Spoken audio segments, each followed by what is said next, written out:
தாவேக பொதுக்குழுவில் அதிமுகவுக்கு ஆதரவு குரல் தெரிவிக்கப்பட்டிருக்கிறது. பற்றிய மேலும் விவரங்கள் எமது செய்தியாளர் ராஜேஸ்வரி கேட்கலாம். வணக்கம் ராஜேஷ், கூடுதல் விவரம். தமிழக வெற்றி கழகத்தினுடைய பொதுக்குழு செயற்குழு கூட்டம் தற்பொழுது தொடங்கி நடைபெற்று வருகிறது.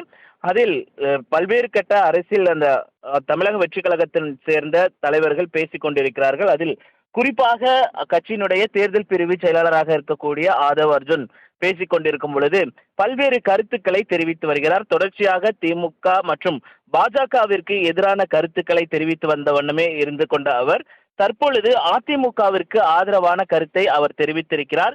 அதாவது 2014 லேடியா அல்லது அந்த மோடியா என கேட்டு தமிழகத்தால் தேர்ந்தெடுக்கப்பட்ட ஒரே தலைவி ஜெயலலிதா என்று குறிப்பிட்டு பேசினார். அதே போல எம்ஜிஆர் அவர்களோடு நாங்கள் எம்ஜிஆர் எந்த மாதிரியான ஒரு ஆட்சி செய்தாரோ அதே வழியில்தான் தற்பொழுது இருக்கக்கூடிய தமிழக வெற்றி கழகத்தினுடைய தலைவர் விஜய் அவர்களும் அந்த ஆட்சியை முன்னெடுப்பார்.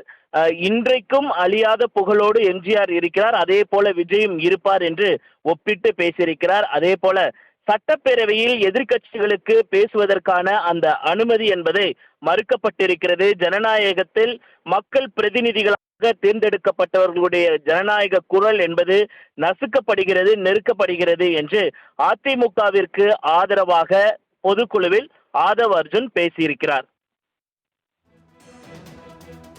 சட்டப்பேரவையில் எதிர்க்கட்சிகள் பேசுவதற்கு அனுமதி மறுக்கப்பட்டிருக்கிறது என ஆதவ் அர்ஜுனா தெரிவித்திருக்கிறார். அது பற்றிய மேலும் விவரங்களை தந்தமைக்கு நன்றி ராஜேஷ்.